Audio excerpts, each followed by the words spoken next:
Hey y'all, hey, it is Miss Raqi checking in late night. Baby, it's late. But I was up riding my hair because it is gonna take 2 days to dry. And yeah, it's been a while. Hey y'all, I'm a blondie. Um um I removed the red from my hair. It's crazy because putting the red in my hair was so symbolic and I just got tired of it. But I hadn't checked in so long, and I just felt the need to. Life been life, and I think one of the more popular videos that I most recently did was kind of my lashing out against people. I said a hit dog was gonna holler, and in that video, I said I ain't care who it made me lose. I'm telling the truth. Maybe y'all, the universe made me eat them words. It definitely created a ripple effect to the point that, yeah, Dante, this is going to be your rant video. And I'm calling him out by name because one of my cousins been teasing me about it so much. He said he didn't feel like he was special because I ain't call him out in my video. But I'm forever mad at you for not getting my phone from Radio Shack. Yes, it go that far back. But anyway, it's been a lot that has happened since then. Y'all know I'm an insurance broker by trade, so we just finished our annual enrollment. Once again, the Rockstar is out of top 10 in the organization in the country, baby, because we the #1 brokerage in the country once again. So proud of my team. And I've been really like laser focused on managing that and getting my boys in order and all of that. And, I kind of fell off in a lot of different ways. I'm sure y'all can probably see in my face I'm a little puffy. I went back to eating meat and chicken when I feel like it and turkey. I had turkey tacos yesterday. So, of course, I puffed up. I've experienced a breakup. I can't say heartbreak. I experienced a breakup, and I was kind of the one who was a G about the shit. Like, hey, dude, you ain't got to do all that. Just don't lie, and we can be cool. We can be friends. Come fix my car if I need help. Shit like that. But it's just been a lot of transitions in my life lately. And last year, I hosted my first Friendsgiving. And this year I kind of did as well. It was a different audience. And I came to a realization there. You can have your truth, but that don't mean everybody gonna accept it. Everybody gonna understand it. And ain't nobody gonna judge you. And that's the thing. So for me, a wise man taught me you don't have to fight for the truth. It just is, and it'll eventually come out. So, for the people who upset about the video, I meant what I said when I say I don't give a shit. But there was a conversation that happened at my Friendsgiving this year that kind of helped me understand something about me. One of the most major heartbreaks like punch to my stomach happened in, I would say, June of 2022. Now, man, y'all, at that point, I done filed for divorce already. I done left my husband. We've been living apart for almost 2 years.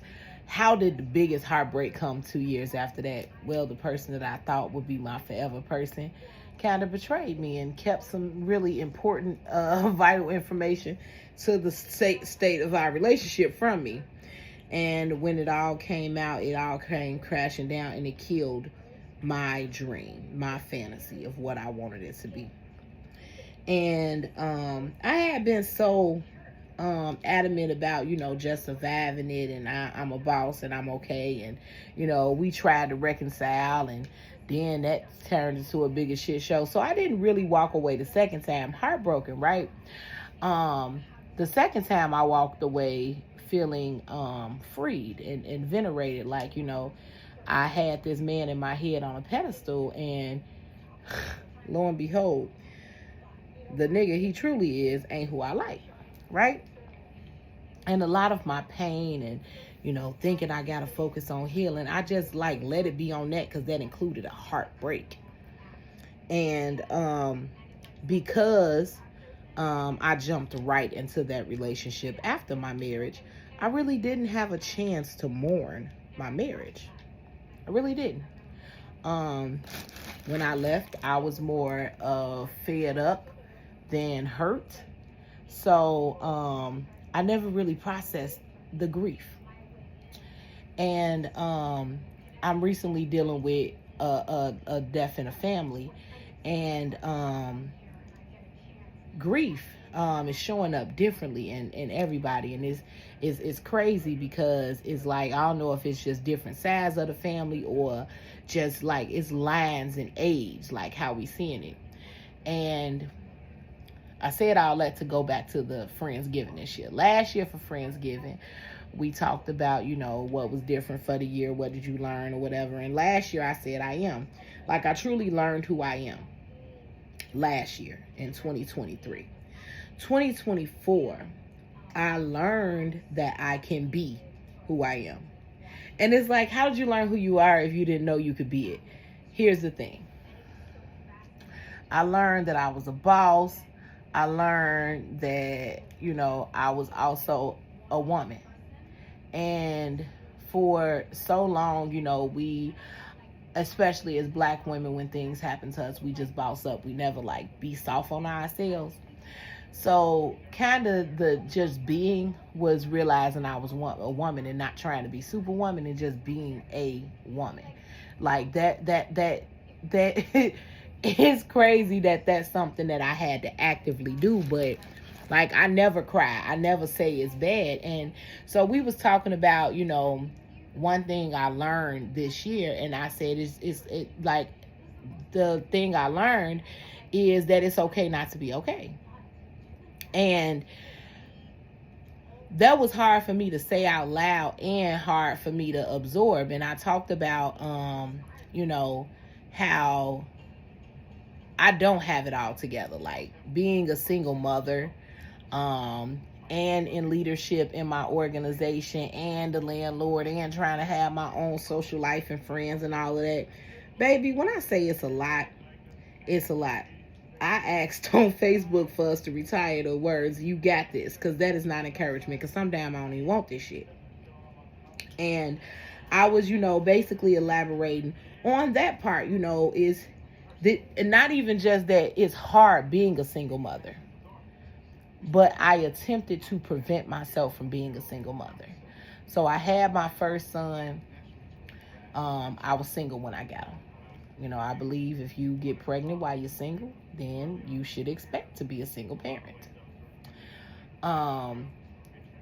But I had my first son and I was single parenting because that's what I was taught. You had that baby by yourself. You having that baby by yourself, right? So then,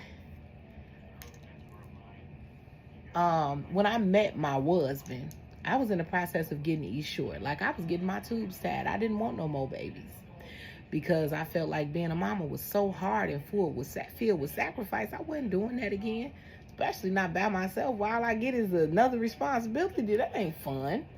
And you come for me in the comments if you want to. I stand on what I say. I didn't want no more kids. Like I got to be a mother once, and that was fine for me. I could retire at that point. Had my son. All I wanted was a son. Boom, I was done. I met this wonderful young man who on our first date talked about what he wanted. And he talked about wanting a family. And I think it was so different for a man to speak that openly about wanting to get married and have children right in the beginning, most of the times. And I ain't gonna lie, women, they say don't ask men on the first date if you want to get married. You better ask him in the beginning because you figure out if that's even a desire of his.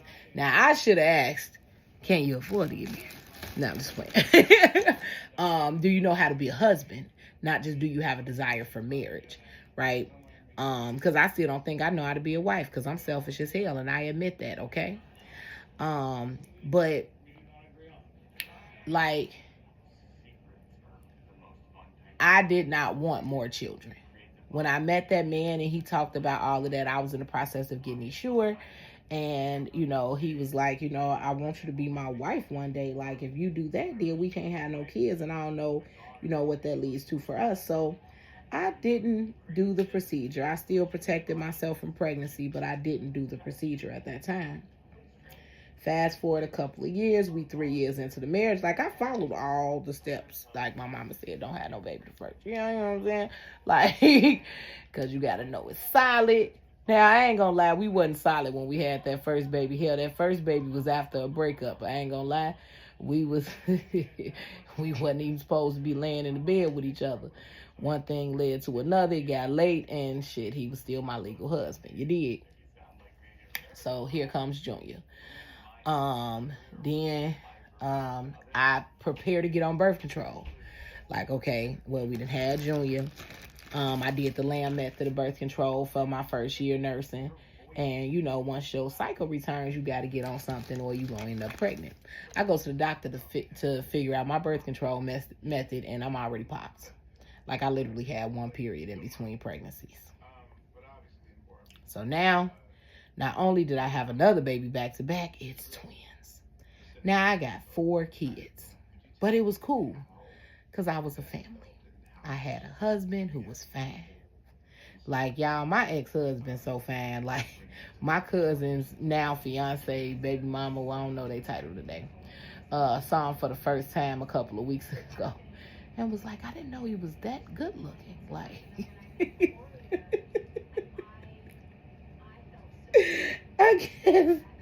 I guess for me to throw him away, he had to not be handsome. But no, the man's a looker, okay? He's great on the eyes. Hell, I saw him Sunday and was like, hey,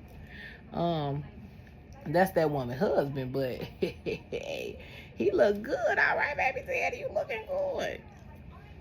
All right, husband. Anyway, I didn't want more children, okay? Not anywhere on my radar were more children after my first son. I had my children because their father wanted to be a dad. Because my husband wanted to build a family and a legacy. Now here I am, struggling. I got a teenage son who easy, kinda. He gets straight A's, 4.0, advanced classes. I already got scholarships promised. Like, he's 16. He'll be 16 in a couple of weeks. Like, I'm almost through, right? Then I got these little ones. I got an 8 and a 10-year-old running around my house, not putting stuff back and not cleaning up behind themselves. And I'm doing this part by myself. Granted, I'm doing it well, but I'm doing it by myself. So when we were explaining what we learned this year, I said, I learned that this year it's okay not to be okay. And, I think about my situation and, I'm not okay with raising these kids by myself. Like, it's not all right. And, they offered to, I guess they thought they were offering to help, right, in the conversation. And I got, like, I feel like people don't understand me saying that I would not have these children had I not had them for the sake of the foundation of a family. And we were building a legacy, right? So I don't need no help with it. I don't need no help. Like, I'm tremendously blessed. I make good money, and I'm blessed to work from home and have a lot of paid time off. So if I do need to step away, if I do need to take time off, like, I'm able to still be present. Like, I'm able to go on field trips, and be at the school and be at PTA meetings and all of that extra stuff. I'm able to do that still working, a high pressure sales job, with dual roles at my organization. Like, and I work from home, so, I ain't really got to worry too much about my kids getting to and from school. And I'm blessed that I have it set up like this. So as I'm saying, it's hard being a mom. Solutions that were offered were more like helping me parent. And there's nothing that could solve my problem. Like, I got my kids. Like, if I got to do it, I got to do it. It's getting done. I just wish they daddy was helping me. I don't even like him. I don't want to go with him again. But I feel like when my son, who's on meds for ADHD, when he have insomnia and be up all night, I feel like it shouldn't be me having to make sure that this Negro ain't in the refrigerator. You know what I'm saying? I feel like it shouldn't have to be just me. I feel like it shouldn't have to be just me that got to deal with going up to the school and being present at everything. And like, I know that we all ain't able and we all at different spots in life and all of that. So I'm gracious with their dad, but I'm still like not supposed to be doing this by myself. Like, that's still a fact. I'm not supposed to be doing this alone. Yet I am, right? So, I finally came to terms like that I have grief of my failed marriage. And sometimes, you know, they say to get over one man, you get under another one. Sometimes jumping into another relationship, it helps you cope, but it don't help you heal. And I'm sitting here thinking I'm all healed from my marriage and I don't care and all of that. But it's not that I'm healed from the pain that my marriage caused. I just had found something else to distract me and it allowed me to cope. That was that other man. And then because that ended up so crazy and dramatic, it was able to hold my focus to the point that I never had to sit back and realize, like, damn, I plan to spend the rest of my life with somebody and he not next to me. And y'all get this, he married to somebody else now. Like, I just had to be okay. Like, I'm good. I'm tired of him. I just told myself I had to be okay, and I wasn't. So, like, honoring the grief of certain situations, even with me and my rant a few months ago, like, I'm hurt from some of that shit. Like, while I be okay, I may not be okay quite yet. And listening to my younger cousins with the family member that recently passed, like, listening to them express anger with the grief, like, why did this happen? Like, man, I identified with that more than anything else, because like I said, y'all, I did it right. I married a preacher. Now, if it's one way to marry a safe guy, so I thought, I know better now, but I would think that the safest guy to marry is the preacher. You know, he a man of the cloth, he a godly man, he gonna do right by his family because God told him he got to. I think it's in Timothy where they give the instructions on who can be a preacher, and one of the top things was being a good family man, you know? So I'm just knowing I did myself right and I set myself up. Nope, shit still happened. So in my reflection for 2024, I realized that it's a whole lot of me that's been injured that I ain't never dealt with. I ain't never looked at it. I ain't never called it out. I ain't never prayed about it. I just kept going, including the heartbreak of not being married and not having my family.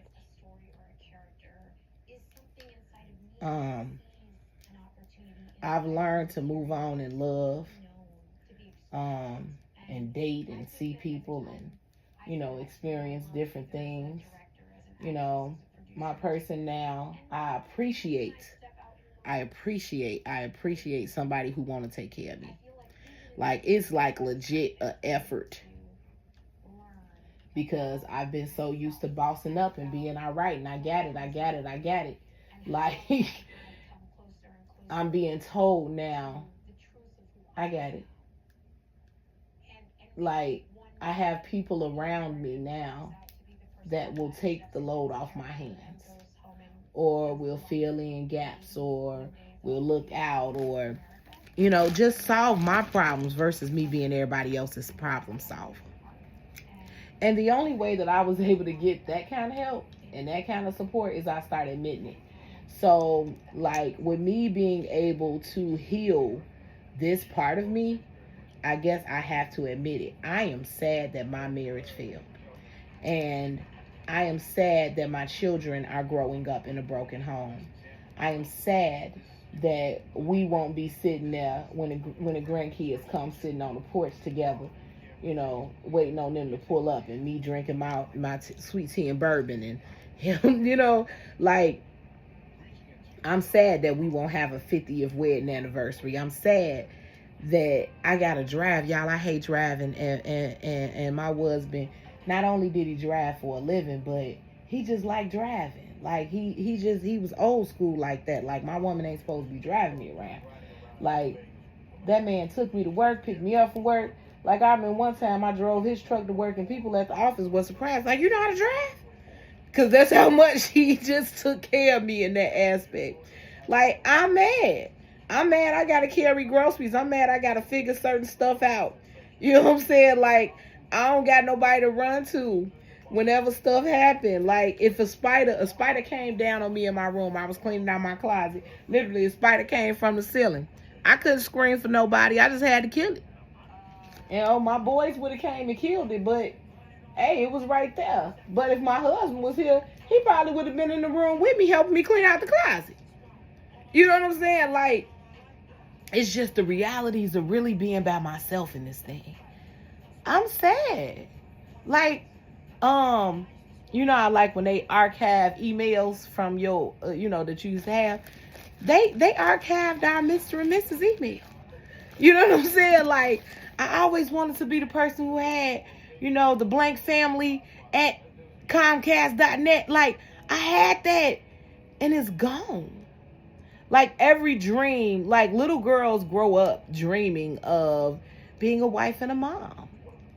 And, having a ring on your hand. And, like, now I say, I don't need that. Yeah, no, I don't need that because I really don't have room for it now because I got kids to raise and I don't want to uproot their life just because I want some in-house dick. You know what I'm saying? Like, I'm not willing to do that to them.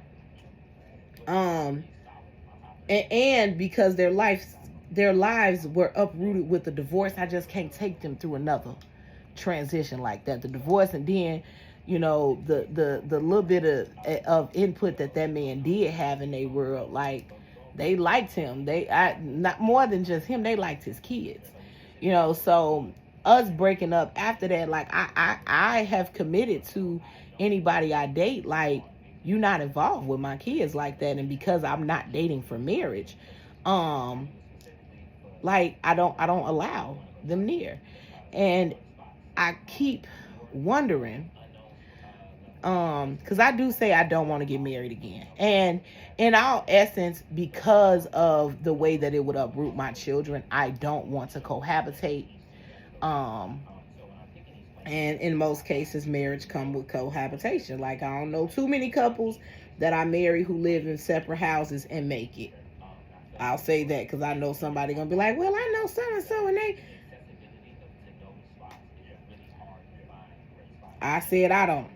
Okay? I don't care who you know. I don't know nobody who live in a separate house from their spouse. Not they boo. They spouse, and they have a successful marriage. If you know somebody, tell them to send me their blueprints, okay? Because that's the only reason that's the only way I'm willing to do it. Nevertheless, I sit in a position where that ain't even on the table for me no more.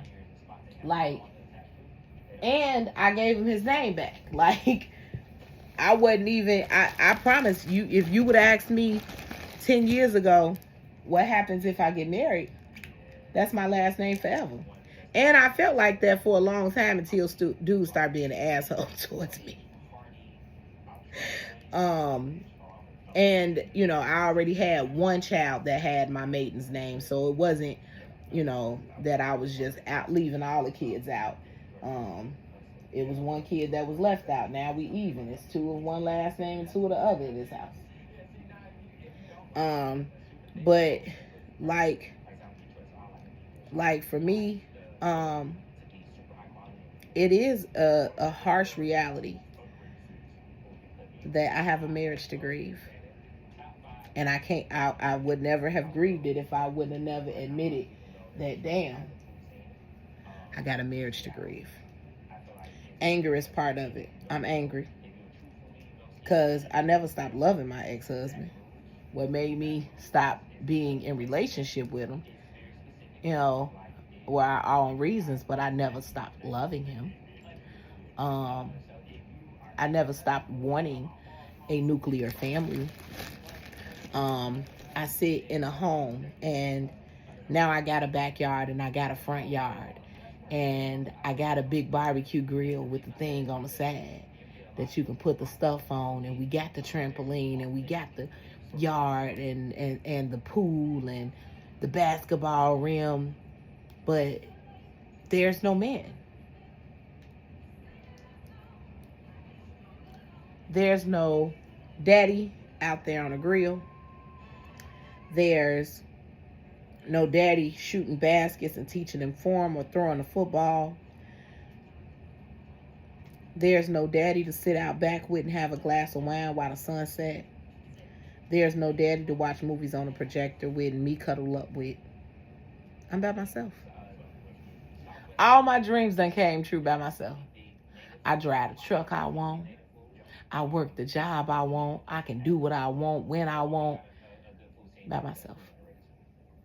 And don't get it twisted. Like, I'm okay. But I'm by myself. Mm.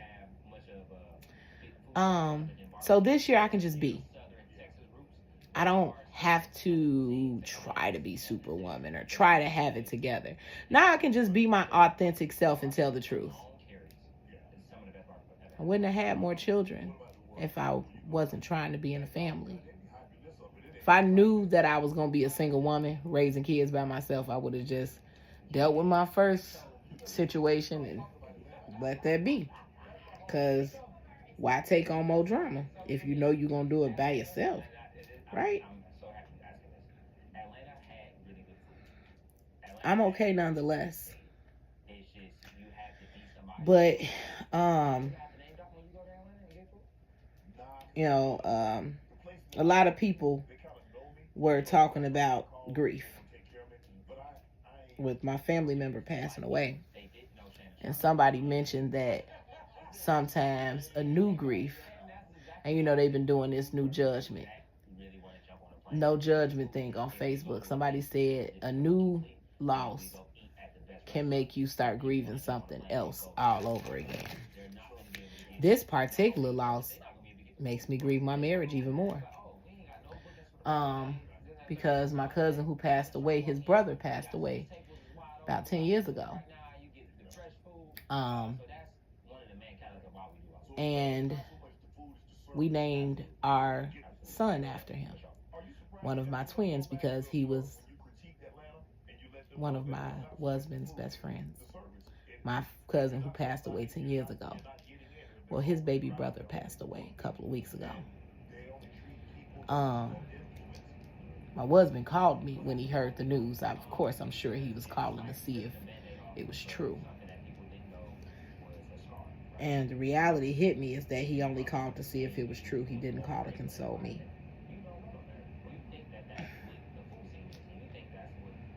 He didn't ask me if I was okay.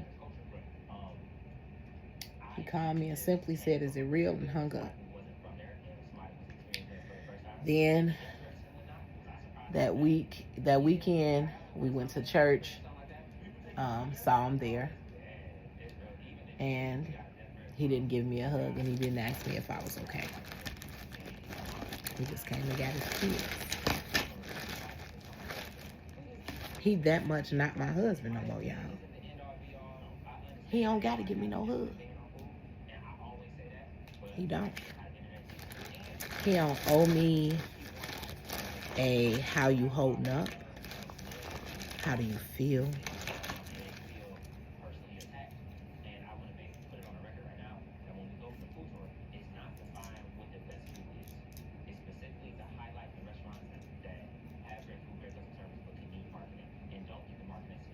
I'm on my own. I don't got no caretaker. When I go to the funeral, I'm not gonna have nobody to hold on to or to have my face in their arm when the body being lowered, because that's what I always do with him,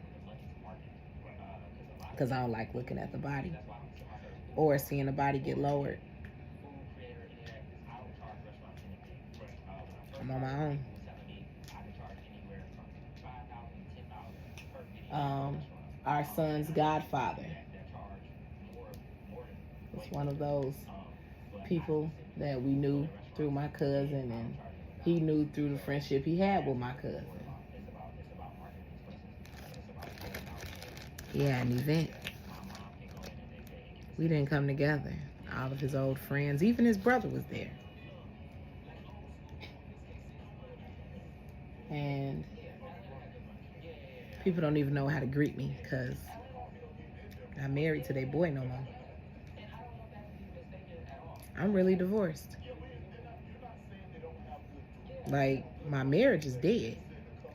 The dream, the life that I designed and thought I would experience, it's not my truth no more.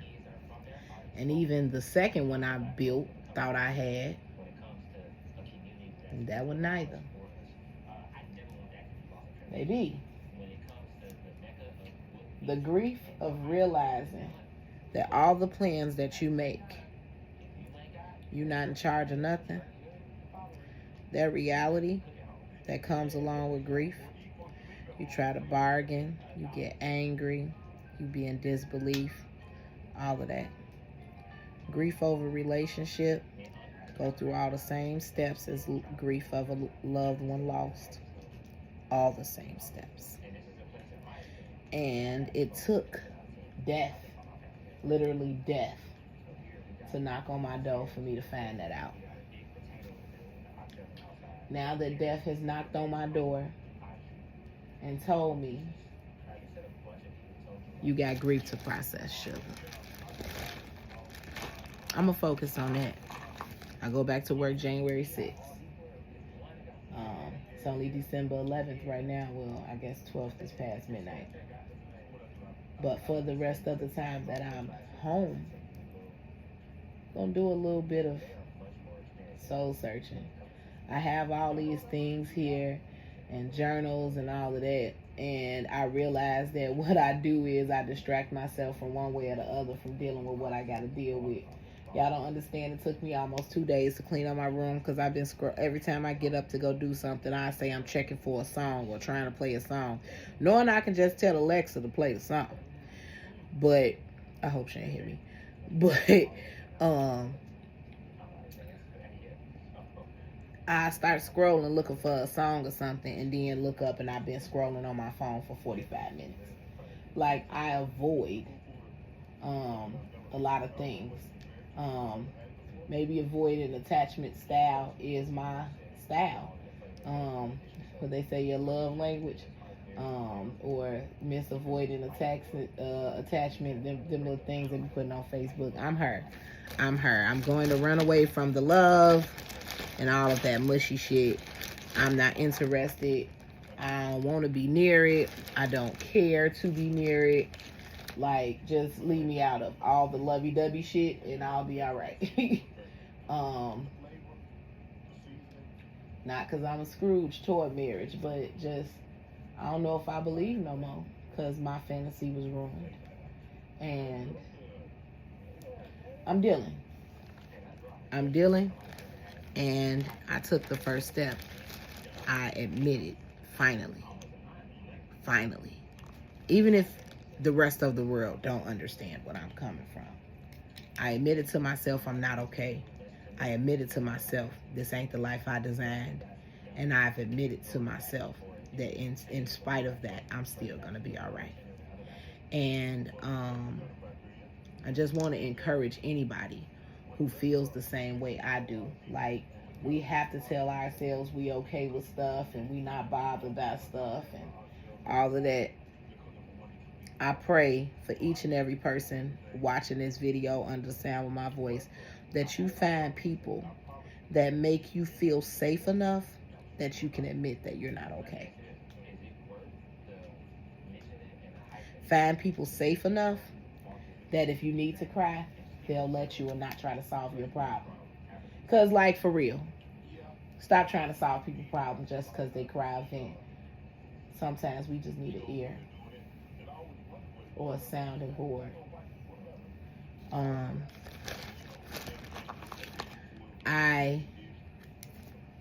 I'm okay with admitting that. okay with admitting what I need now. I hope that each and every person finds people that make them okay with that. Because, you know, when I was around people that I felt like judged me all the time, and people who weren't genuine souls looking out for my best interest, but trying to keep up or measure up or compete or compare or whatever little shady shit people be doing when they ain't your real friend. When I was around people that I felt like that's who they were and that's what I was dealing with when I dealt with them, I didn't feel safe. I wasn't safe enough to admit that I wasn't okay. I had to have it together. I had to wear my mask because I'd be damned this bitch see me slipping. I promise that's how I felt. That's really how I felt. And now that I finally found a safe circle and I can be honest with, it's such a refreshing feeling. It's such a different feeling, to be honest. Like, I've never had this. I've never been like, I remember crying as a little girl and being told to shut up and I cried too much. I remember I cried so hard I threw up. Like, I don't know what's wrong with me, y'all. I got the weakest stomach in the world, but I cried so hard I threw up. And instead of anybody trying to figure out why I was crying, I got yelled at for throwing up in somebody's car. Like, I have not been safe to cry or to say it's not okay for a big chunk of my life. And to be at 39 years of age and I can finally cry. I can finally say it's not okay. I finally have people that will listen to me. I finally have people that will validate how I feel, and hear me. Like, my voice is now is. So that's what I mean when I say just being a human. Like, I can just be a human and it's not a problem. Like, people cry. People are sad. People are hurt. Things bother them. They get angry. People are shocked. People are devastated. People sit in despair. Like, life happens to all of us and it hurts all of us in different ways. And give yourself the room to be hurt. Give yourself the room to be in pain. And I just pray that even if you don't find the right people to be around you that will allot you the room and the space to be vulnerable and say that you're not okay, do it for yourself. I mean, like, nobody told me. Like, it took a conversation with I'm gonna say my little big cousin, because girl, I'm older than you, but I promise you keep me together. My little big cousin Crystal, me and her was talking, and that's when it was like a light bulb. Like, damn, I'm sad my marriage ended. Now, I told y'all it was a lot of shit, so it took me a while to be sad it ended, because I was relieved too, because of the bullshit, right? But I most definitely am glad that I have people around me that will allow me to process my grief, whatever grief it is. You know how it is when you crying over, man, he ain't no good no way, and da da da da. And they tell you that stuff, and friends be just trying to be friends, and family just be trying to make you feel better. But no, sometimes, not that he was good or bad, I loved him. I had dreams for us. We made plans, and they not happening now. And she helped me process what I felt and that there was grief. I really, really hope that y'all got y'all a crystal.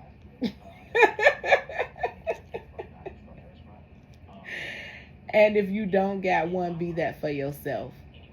There are more ways to heal than we even know, because hell, hurt comes in so many different forms and fashions and all of that, right?